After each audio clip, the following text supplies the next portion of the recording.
주신 하나님 말씀 사도행전 21장 17절에서 20절까지 말씀입니다.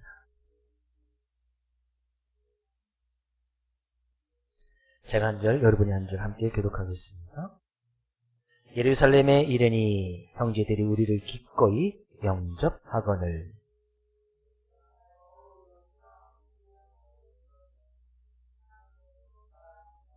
바울이 문안하고 하나님이 자기의 사역으로 말미암아 이방 가운데서 하신 일을 낱낱이 말하니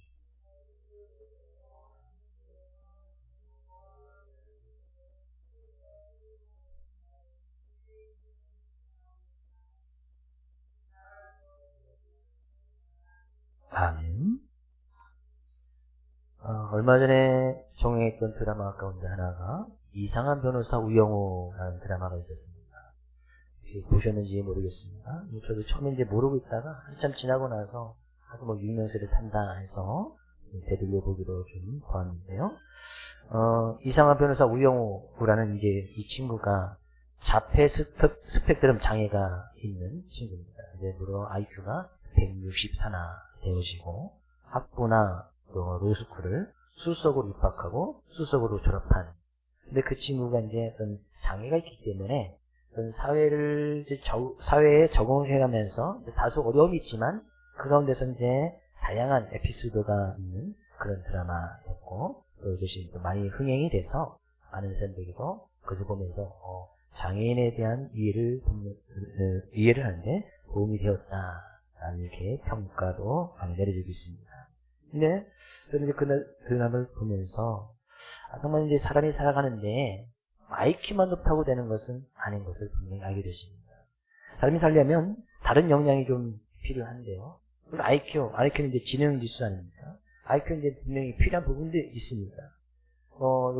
여기 계신 대부분들이 학교 다닐 때 이제는 이제 IQ 검사를 했을 것입니다. 저도 3자리입니다. 3자리. 2자리는 아니에요. 네. 세상을 살아가는데, 이 IQ가 엄청 도움이 되는 것 같지만, 문제 삶을 위해 살을 부시을 알겠지만, IQ가 꼭 높다고 내가 삶을 살아가는데 도움이 되거나, 그것이 우리를 행복한 삶으로 이끄는 것은 아니더라는 거예요. 요즘은 사람들에 대한 평가가 이제 IQ, 지능 지수, 이제 요즘 감성 지수라서 EQ, 사회성 지수, SQ, 도덕성 지수, 또 MQ라고 이야기하는데, 사람들을 관계에 맺을 때, 어떤 기업의 사람을 볼 때, 다양한 것을 통해서 이 사람이 어떤 사람인가 평가도 하고, 우리 회사에 기업에 도움이 될 것인가, 이런 지수를 가지고 이제 사람을 보기도 합니다. 근데 그런 것이 IQ나 EQ나 SQ나 MQ 여러 가지 지수도 있지만, 그런 것이 높다고 해서 회사 생활을 잘하는 것도 아니고, 그렇다고 해서 그것이 사람을 행복하게 하는 것은 아니더라는 거예요. 무엇보다도 우리를 진정으로 행복하고 복된 길로 또 우리의 삶의 모습이 정말 좋은 삶의 모습으로 이끌어주는 것은 우리에게 정작 필요한 영적인 지수, 신앙 지수, 믿음 지수가 반드시 필요하다는 얘기예요. 네, 그 어떤 지수보다도 저는 이 믿음 지수, 신앙의 지수를 높여야 할 때다 그런 얘기죠. 그럴 때 정말 우리가 하나님을 향한 그 믿음과 신앙이 점점 깊어지고 높아질수록 우리의 삶 가운데 어려움이 있어도 문제가 있어도 하나님께서는 그렇게 하나님과 가까워지고 싶고 늘 깊어지려고 하는 그런 사람들을 주님께서 붙들어 주시고 주님의 능력의 손으로 그것인 은혜를 베풀어 주시지 않겠습니다. 오늘 시간 예배드리는 우리 사랑하는 모든 성도님들이 이 시간 우리의 신앙의 지수가 한 단계 높아지고 주님과 더 가까워지며 그 주님을 온전히 바라보고 나갈 수 있는 귀한 시간 우리 성도님 될 수 있기를 주의 이름으로 축복을 드립니다. 오늘 그런 신앙의 어떤 신앙 지수의 어떤 최고의 지수를 보였던 바울 사도의 이야기를 우리가 또 살펴보기를 원하는데요. 바울이 17절 예루살렘에 이르니 드디어 예루살렘에 도착을 합니다. 바울이 이제 전도여행, 선교여행을 다니는데 1차, 2차, 3차 전도여행을 다니는데 지금은 이제 3차 전도여행을 마치고 예루살렘에 도착을 한 거예요. 자, 우리 잠깐 지도를 보면요. 여러분 보시기에 오른쪽 위에 부분에 안디옥, 여기 있지, 안디옥 찾으셨나요? 여기가 이제 바울이 원래 목회했던 곳이고 전도여행을 시작했던 곳입니다. 근데 이제 이 안디옥에서 이제 3차 전도여행을 시작하면서 그 위로 가서 중간쯤에 에베소, 에베소에 가서 거기서 이제 아데미 신전이 있는 아데미 우상을 섬기는 그런 곳에서 바울이 에베소에서 3년을 머물면서 교회를 선언하고 복음을 증거했고 그 위로 이제 드로아, 그다음 이제 빌립보, 데살로니가 지역을 거쳐서 그 맨 위에 있는 이제 고린도, 아덴까지 이르게 되어지고 물론 고린도에서 이제 배를 타고 원래는 안디옥으로 이제 배를 타고 바로 가려고 했었는데 이 고린도 지역에서 이제 배를 타고 가려고 하는 그 바울을 의미하려고 하는 그 소식을 접하게 되어지고 바울이 다시 이제 거꾸로 걸어서 다시 왔던 길을 되돌아가서 쭉 되돌아가서 다시 돌아가는 중에 성령님께서 너는 예루살렘으로 가야 된다. 예루살렘으로 가야 된다라는 그런 음성을 계속해서 주십니다. 바울이 그것 때문에 고민도 많이 하지. 과연 내가 예루살렘으로 가야 될 것인가? 근데 거기에는 결박과 환란이 기다린다고 성령님께서 분명히 말씀해 주셨어요. 어려움이 있다는 거예요. 너는 예루살렘으로 가야 되는데 거기는 어려움이 있다는 거예요.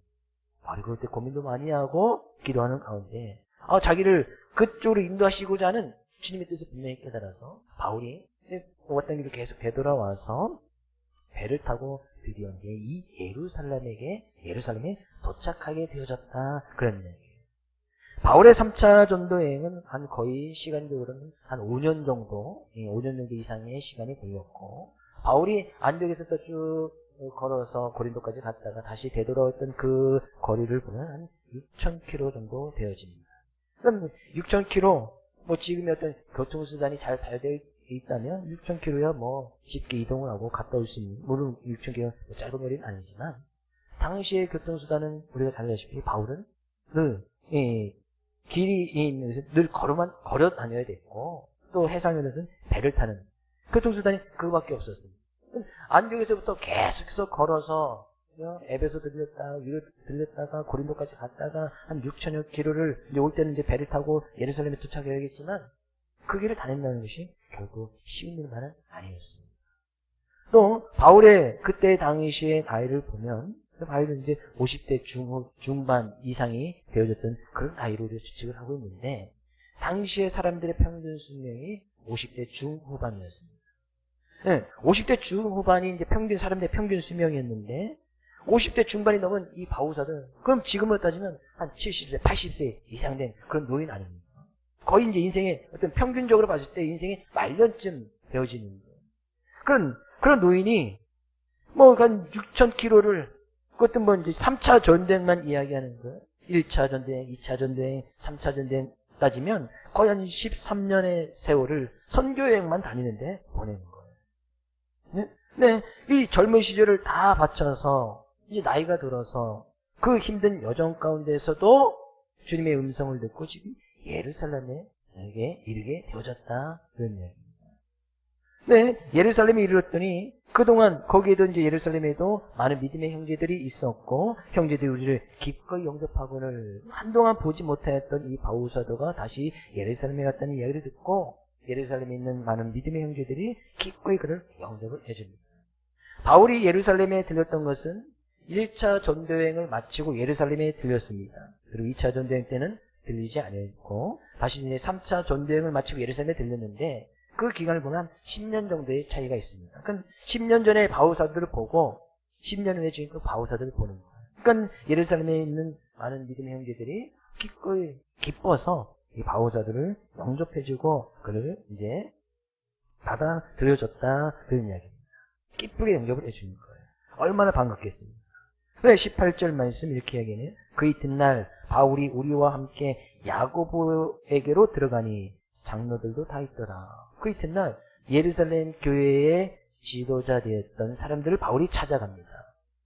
바울은 지금 바울 혼자가 아니고 바울의 어떤 일행이 있었고 예루살렘 교회가 어려움을 당하고 있다는 그런 이야기도 있고 각 교회의 대표들이 구제연구를 모아서 같이 바울과 이제 동행을 했습니다. 그래서 최소한 한 10명 정도의 되는 사람이죠. 아마 이제 그 지도자를 만나서 아마 예루살렘 교회의 어떤 구제연금을 이제 전달했을 것이고, 그럼 바울에게 당시 이제 예루살렘 교회 이제 지도자가 있었는데 야고보와 장로들도 있었다. 야고보의 여기 장로들은 장로대에서 교회였던 지도자들을 이야기합니다.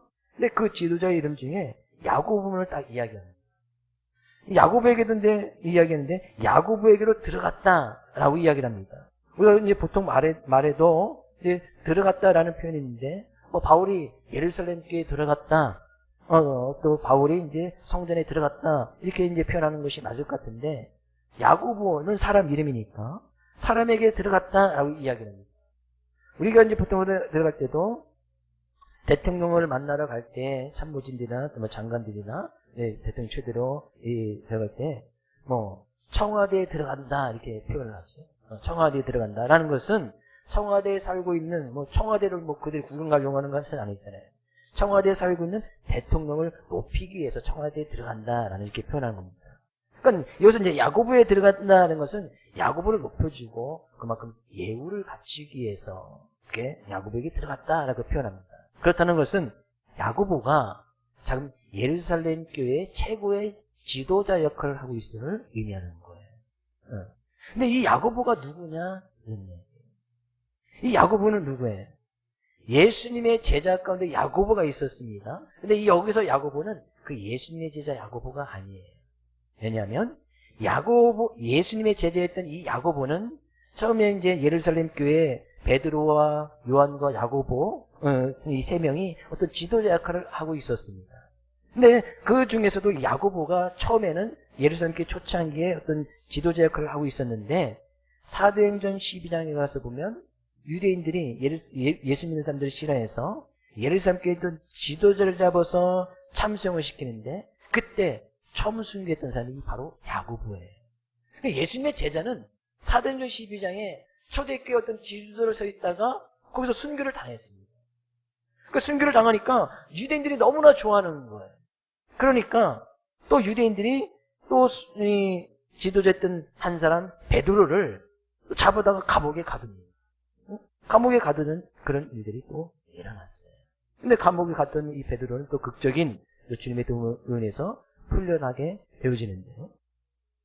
그 여기서 이제 야고보는 이 사도행전 12장에서도 나오고 있지만 베드로가 감옥에 갔다가 풀려났을 때에 그때 베드로가 예루살렘 교회 야고보와 그의 형제들에게 이 말을 전하라 라고 이야기를 합니다. 근데 여기서 야고보는 바로 예수님의 동생이었던 야고보를 이야기합니다. 그러니까 예수님의 제자들이 초대교회 지도자 역할을 하고 있었고 그 밑에 이제 또 야고보와 다른 지도자들이 있었는데 이 처음에 예수님의 제자 야고보가 순교를 하고 베드로도 감옥에 갔다 풀려나면서 이제 다른 지역으로 이제 가게 되어지고 그러다 보니까 또 이제 교회를 이끌어갈 사람이 필요했는데 그 중에 한 사람이 바로 이 야고보, 예수님의 동생이었던 이 야고보가 또 초대교회 이제 예루살렘 교회 지도자가 되면서 교회를 이끌어 나갔었다 그런 이야기예요. 근데 예수님의 동생 이 야고보가 처음부터 예수님을 뜻을 받들어서 교회 지도자로 설 수 있던 그런 인물은 아니었습니다. 요한복음 7장 5절 말씀 가서 볼까요? 요한복음 7장 5절 같이 읽어보겠습니다. 이는 그 형제들까지도 예수를 믿지 아니함이라. 처음에 예수님의 동생들은 예수님 믿지 아니했다. 왜요? 물론 이 예수님은 이 우리가 잘 아시다시피 이제 동정녀 마리아 결혼하기 전이었던 처녀의 몸에서 예수님이 탄생하지 않습니다. 성령님의 잉태하심으로 예수님이 태어났어요. 근데 이 예수님이 태어나고 나서 이 마리아가 그 위에 원래 약혼자였던 요셉과 결혼을 하면서 그 위에 이제 4명의 아들을 더 낳습니다. 그러니까 어떻게 보면 한 어머니의 뱃속에서 태어났기 때문에 육체적인 모습으로 보면 예수님의 동생들이죠.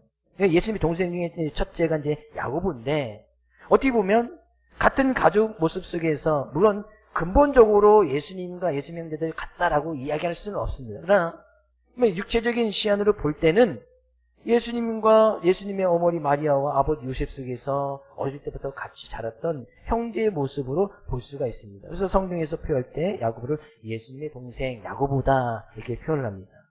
근데 어릴 때부터 쭉 자라나서 거의 30년을 같이 자랍니다.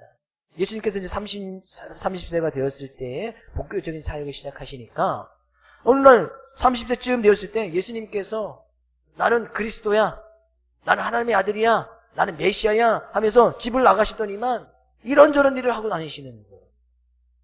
그것을 보았던 예수님의 동생들이 이게 어떻게 된 거 아니야? 심지어 마가복음 3장 21절 말씀 나왔습니다. 마가복음 3장 21절 같이 읽어보겠습니다. 마가복음 3장 21절에는 예수님의 친족들이 듣고 그를 붙들러 나오니 이는 그가 미쳤다 하밀러라.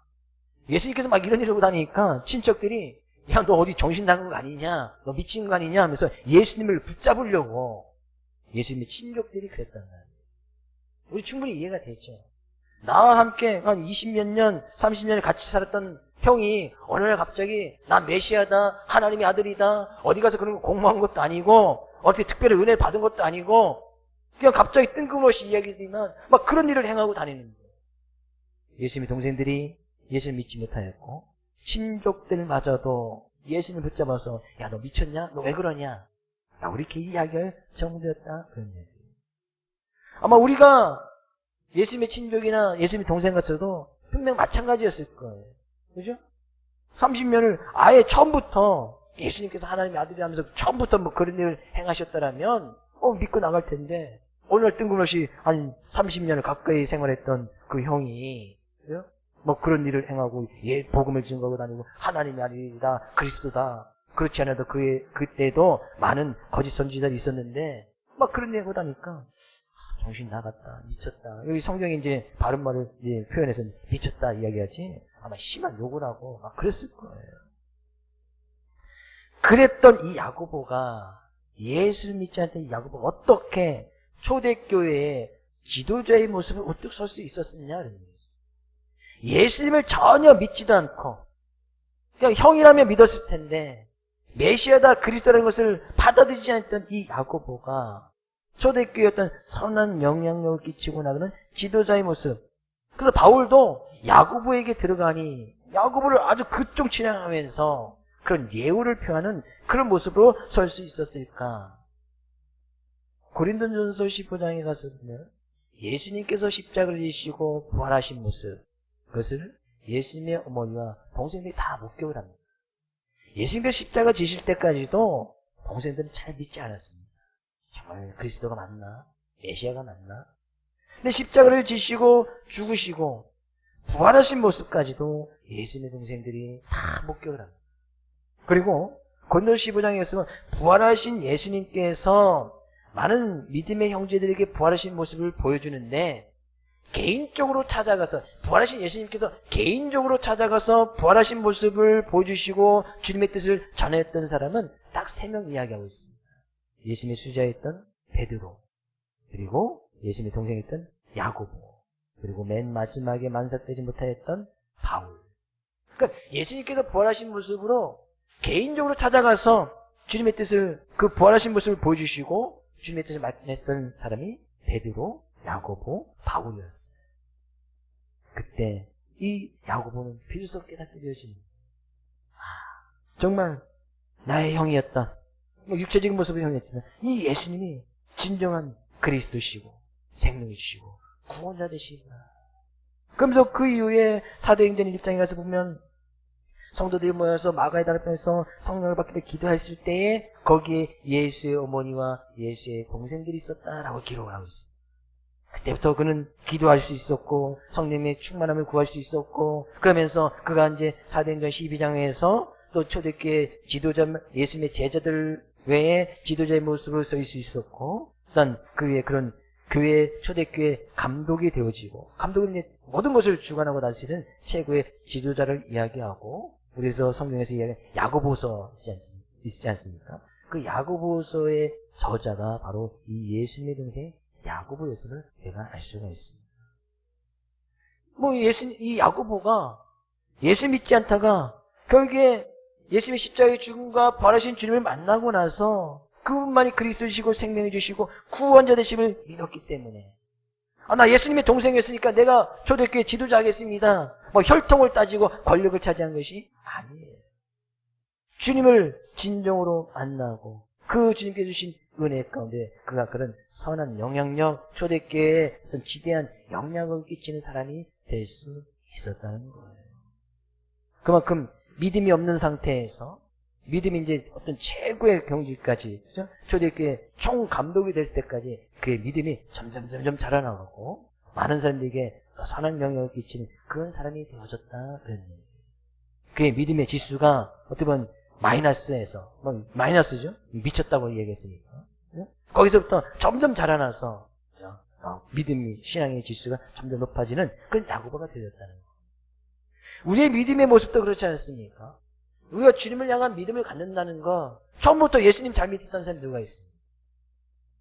내가 예수님 믿어야겠다 이렇게 작정하고 교회 나는 사람은 아무도 없습니다.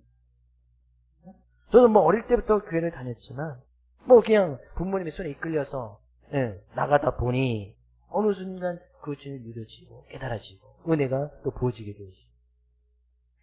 어릴 때부터 다녔다면 이제 교회 분위기나 이런 적응 가운데 있기 때문에 쉽게 예수님을 알아가고 그럴 환경 여건들이 되어지면 쉬울 수도 있지만 나이가 들어서 또 한참 성장한 이후에 예수님을 믿고 나간다는 건 결코 쉬운 일이 아니에요. 예수님의 동생을 도와서도 알 수가 있고 바울을 통해서도 알 수가 있지 않습니까? 그리고 처음부터 그런 믿음이 있었던 것이 아니다. 근데 그래서 이 믿음이라는 것도 주님께서 우리에게 부어주시지 아니하면 이 믿음을 소유할 수 없음을 우리가 분명히 알 수가 있어요. 근데 그런 믿음을 통해서 내가 주님 앞에 나서 지금 예배를 드린다는 건 정말 크신 하나님의 은혜더라. 그런 이야기예요. 우리가 이성적으로 생각해봐도 그 주님이 믿어지는 것이 쉬운 일이 아니에요. 어떻게 사람이 결혼을 하지 아니한 동정녀 마리아에게서 날 수가 있느냐? 그래서 이제 성경 왜곡되게 생각하는 사람들은 결혼 안 했어도 거의 약혼자가 있었으니까 요셉에 의해서 같이 관계를 맺고 났을 것이다. 이렇게 성경 왜곡되게 보는 사람도 그렇게 비판하기도 합니다. 창세기 1장에서는 창조론을 이야기하고 있지만 창조론이 믿어진다는 것이 쉬운 일이 아니잖아요. 창조론을 가르쳐주는 학교도 없고 지금 질환론이라든지 여러 가지 이론, 빅뱅 이론이 이런 것을 통해서 지구가 우주가 자연스럽게 만들어지고 이렇게 해서 사람들이 우연치 않게 질환론에 의해서 막 진화돼서 사람들은 만들어지고 이런 것만 가르쳐주지 창조론을 이야기하지 않습니다. 인류의 조상이 원숭이, 인류의 조상이 차라리 하나님이 낫지 사람이 낫지 인류의 조상이 원숭이가 낫겠습니까? 그죠?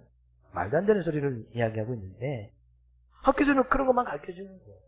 근데 그것이 창조론이 믿어진다?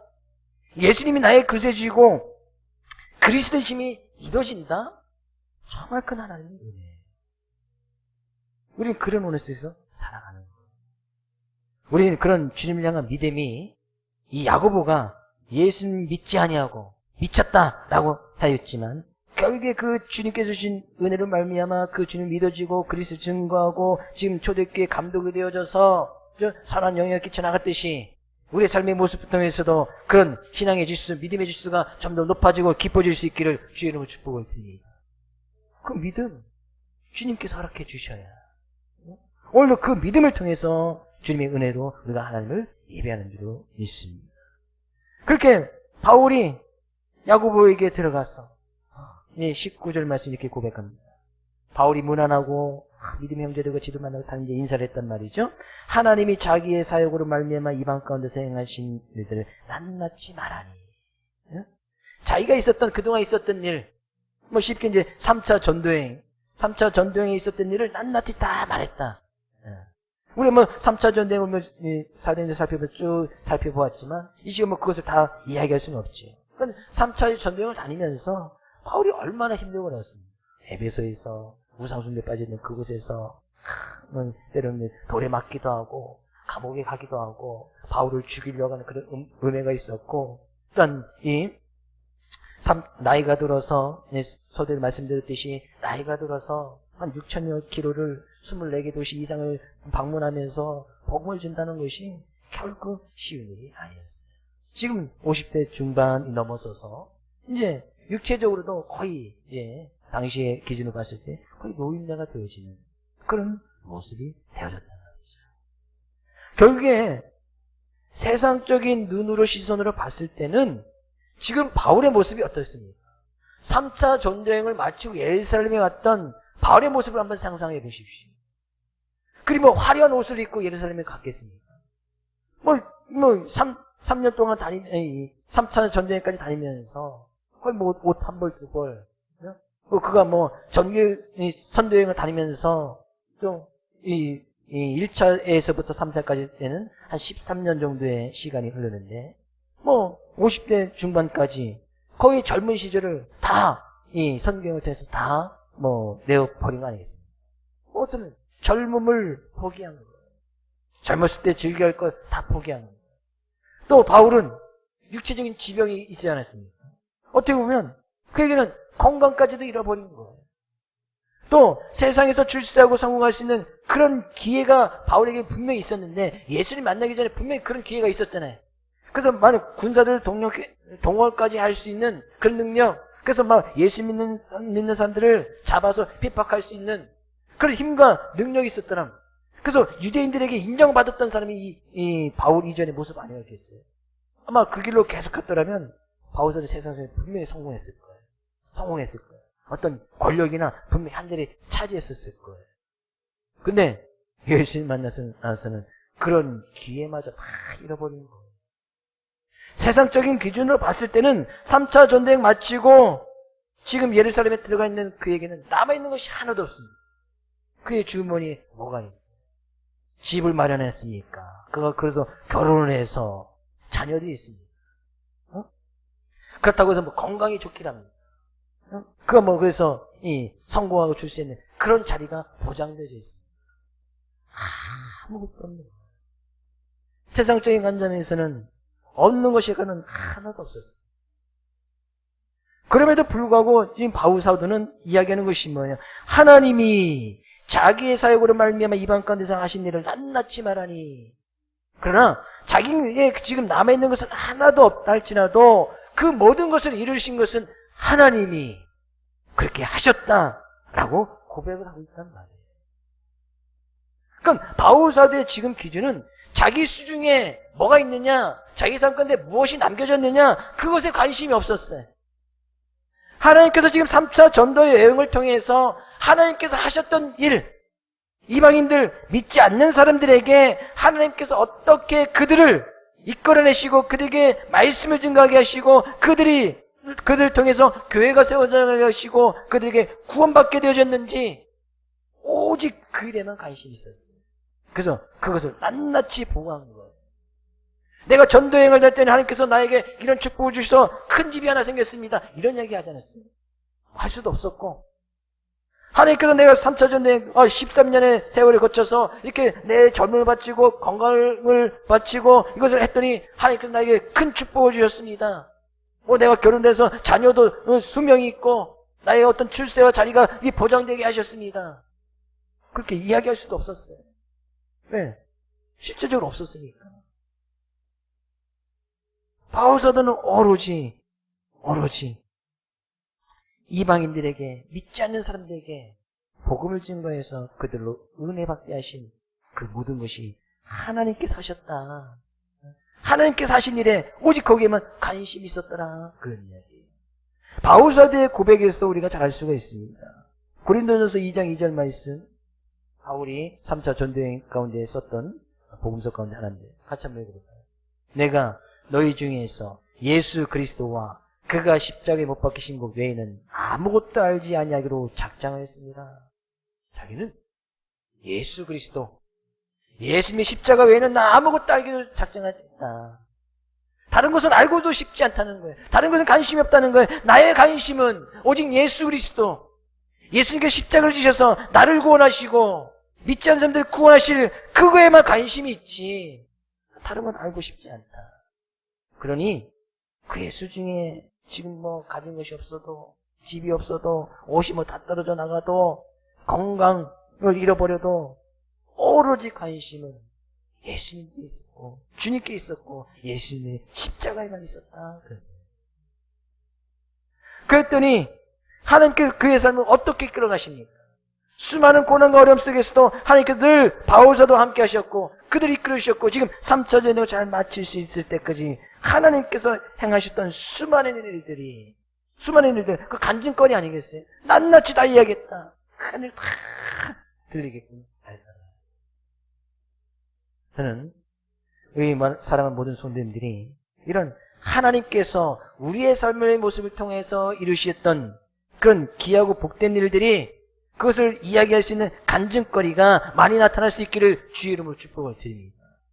어떤 사람들에게 하나님께서 그런 일들을 일어나시도록 하나님께서 함께 해주시겠습니다. 바울사도 같이 오직 관심은 예수 그리스도, 십자가에 못 박히신 예수 그리스도, 나의 자리에서 십자가에 지신 그 예수님께 관심을 두고 그 주님 위해서 열심히 나에게 맡겨진 일을 감당하고 나갈 때 하나님께서 그런 놀라운 일들을 이끌어 가시더라, 그런 이야기예요. 그랬더니 20절 앞부분에요. 그들이 듣고 하나님께 영광을 돌리고, 거기에 듣던 많은 지도자들이 그 이야기를 듣고 다 마치 약속이 나는 듯이 하나님께 영광을 돌렸다는 얘기예요. 바울이 간증이 끝났을 때 만약에 우리라면 어떻겠습니까? 온갖 역경 속에서 수많은 난관과 어려움을 뚫고 전도사역을 마치고 돌아온 바울에게 찬사하고 덕담하고 수고했다라고 이렇게 이야기하지 않겠습니까? 정말 수고 많았고 대단한 사역이 있다, 참으로 자랑스럽다라고 하면 존경의 말을 했을 수도 있어요. 근데 그들은 마치 함께 그 이야기를 듣고 나서 하나님께 영광을 돌렸다. 거기 있는 지도자들은 알고 있었던 거예요. 바울이 그렇게 전도여행을 다닐 수 있는 것은 부활하신 주님께서, 우리 인생에 되신 주님께서 바울사도 함께하지 아니하고는 바울의 어떤 능력이나 의지로는 그것이 불가능했음을 이들도 알고 있었던 거예요. 하나님께서 어떻게 바울과 함께 하셨는지 그들이 늘 듣고 알고 있었단 말이지. 자기들도 지금 어떻게 살아오는지, 예루살렘 가운데서 지금 그 예루살렘 지역에서 믿음을 지키고 교회를 세워가는 것이 전적인 주님의 은혜가 없이는 살아갈 수 없음을 그들도 느끼고 지금 체험하고 있었다는 거예요. 그래서 그 이야기를 듣자마자 그것이 바울의 능력도 아니고 바울을 통해서, 바울을 도구 삼아서 행하셨던 하나님의 섭리였음을 그들이 알고 있었기 때문에 그들이 다 하나님께 영광을 돌렸다, 그런 이야기예요. 그래서 영광을 돌리다라는 것은 찬양한다, 하나님께 영광스럽게, 하나님 영광스럽게 한다라는 것을 이야기하는데, 원래 이 영광을 돌린다는 그 원어적인 의미는 내가 드릴 수 있는 최상의 가치를 하나님께 드리는 것을 이야기해요. 내가 드릴 수 있는 최상의 가치, 그것은 곧 나의 삶을 드리는 것이고 하나님께 드릴 수 있는 것 중에 나의 삶보다 더 최상의 가치는 없기 때문이에요. 그렇다는 것은 그들이 바울이 이야기했던 그 간증을 듣고 자기들의 삶의 모습을 통해서도 최고의 것을 하나님께 드리기를 그렇게 고백하고 그렇게 살아나갔다, 그런 얘기예요. 그들의 삶의 모습을 통해서도 하나님이 어떤 분이신지 나타내는 그런 삶을 살아갔다, 그런 얘기예요. 그들의 삶의 모습은 뭐예요? 우리의 삶의 모습, 우리의 일상적인 삶의 모습, 그죠? 고린도전서 10장 31절 33절 말씀 가서 볼까요? 그런즉 너희가 먹든지 마시든지 무엇을 하든지 다 하나님의 영광을 위해서 하라. 유대인에게나 헬라인에게나 하나님의 교회나 거치는 자가 되지 말고 나와 같이 모든 일에 모든 사람을 기쁘게 하여 자신의 유익을 구하지 아니하고 많은 사람들의 유익을 구하여 그들로 구원을 받게 하라. 우리가 보통 믿는 사람들조차도 하나님께 영광을 돌린다 할 때는 내 기도가 했는데 기도 응답이 있을 때 기도 응답을 허락하시 하나님께 영광을 돌립니다. 어떤 나의 삶 가운데 어떤 문제가 해결되었을 때, 어떤 경제적인 이득이 있었을 때, 내 어떤 성공이나 출세했을 때, 그래서 자기한테 어떤 유리한 상황이 있을 때 하나님께 영광을 돌린다, 이렇게 표현을 많이 합니다. 그것도 뭐 틀린 말은 아닙니다. 그죠? 내가 기도했는데 응답해 주셨으니까 하나님께 영광을 돌릴 수 있지요. 네, 성경에서 말하는 하나님께 대한 영광은 바울처럼 자기 자신을 온전히 버릴 때, 자기 자신을 포기했단 말이에요. 건강도 포기하고 젊음도 포기하고 출세와 성공도 다 포기하고 내려놨을 때에 그때 하나님의 영광을 위해서 자기의 삶의 모든 것을 버릴 수 있을 때 그때 나타나신 하나님, 그것이 하나님께 영광을 돌린다는 그런 의미였어요. 그래서요, 그 이야기를 때 많은 사람들이 그럼 우리들의 삶의 모습을 통해서도 그런 하나님께 영광을 돌리겠습니다 라고 이야기한 것은 우리 일상 가운데서 다 모든 것을 내려놓고 그 하나님만 나타내기를 원하는 것이죠. 우리 일상의 모습이 뭐예요? 먹는 거 있지 않습니까? 늘 먹잖아요. 늘 마시고 무슨 일을 행하잖아요. 그러니까 먹는 것을 통해서도 하나님께 영광을 돌리고 하나님이 나타나기를 원했고 마시는 것을 통해서도 하나님께 나타나기를 원했고 어떤 일을 행할 때인데 간에 거기서 하나님이 나타나기를 원했다는 거예요. 그런 삶을 살기를 고백했다는 거예요. 실제로 그렇게 삶을 살아갔었고 우리가 뭐 도둑질을 하면서 하나님께 영광을 돌릴 수는 없잖아요. 그렇죠? 남들을 뭐 기쁘게 해준다고 같이 가서 도박하고 같이 뭐 게임하고 뭐 이런 일 하면서 하나님께 영광을 돌릴 수는 없잖아요. 오히려 하나님께 영광을 가리는 일이지 영광을 돌릴 수 있는 삶을 살 수는 없다는 거예요. 그래서 그들은 먹는 것조차도 늘 일상의 모습이니까 마시는 것조차도 어떤 일을 행할 때 그런 하나님께 영광을 돌리고 하나님께 감사하고 그렇게 살아갔던 이유가 뭐예요? 그죠? 내 자신의 유익을 구하지 아니하고 많은 사람들의 유익을 구하여서 내가 그렇게 하나님의 영광에서 살아가기 위해서는 내가 가진 많은 것들을 포기해야 된단 말이죠. 내 기쁨을 포기하고 나의 유익을 포기해야 되는 거예요. 바울사도 때로는 자기의 건강을 포기하고 자기 가진 것을 포기하고 출세와 성공을 때로는 포기해야 되는 거예요. 그래서 다른 사람들의 유익을 구하여 그들로 구원을 받게 하라. 다른 사람들의 유익을 먼저 생각해 준다는 것은 그만큼 내가 포기하고 버리는 것이 있어야 다른 사람들의 유익을 먼저 생각할 것이 아니겠습니까? 그래서 결국에 그들로 구원을 받게 하기 위해서. 그래서 바울사들은 다 포기한 거예요. 젊음, 시간, 건강, 출세, 성공 다 포기하고 왜? 다른 사람들을 구원하기 위해서 그 전도여행을 다니는 거예요. 근데 그 모든 것이 하나님께서 하셨음을 믿고 그것을 듣던 많은 사람들도 우리도 하나님께 영광을 돌리는 삶을 삽시다. 우리 때는 포기하고 내려놓고 다른 사람들의 유익을 주하고 다른 사람들을 구원시키기에 힘써 나가는 그런 삶을 살아갑시다. 라고 그들이 다 하나님께 영광을 돌리고 하나님을 찬양했더라. 단순히 입술로 하나님 찬양합니다. 하나님께 영광을 돌립니다. 해서 그들이 끝난 것이 아니란 말이에요. 우리의 삶의 최고의 가치를 하나님께 드러나갈 때 하나님께서는 그들의 삶을 책임지시고 더 좋은 길로 더 좋은 곳으로 하나님께 우리의 삶을 붙들어 주시고 은혜를 베풀어 주시지 않겠느냐 그런 얘기예요. 바울 결박과 환난이 기다리고 있는 이 예루살렘에 갔지만 어떤 최고의 신앙 질서, 믿음의 질서를 다 보여주는 거예요. 오늘 우리는 이 말씀 이지에서 이번 한 주간 우리의 삶의 모습, 일상의 삶의 모습, 늘 먹는 거, 마시는 거, 늘 일상이잖아요. 일상의 삶의 모습을 통해서 하나님을 나타내고 하나님께 영광을 올려 드러나갈 수 있는 우리 사랑하는 모든 소문 될 수 있기를 주의 이름으로 축복을 드립니다. 우리 옆에 계신 성도님에게 우리 먹든지 마시든지 무엇을 하든지 하나님께 영광을 돌립시다. 이야기해 주세요.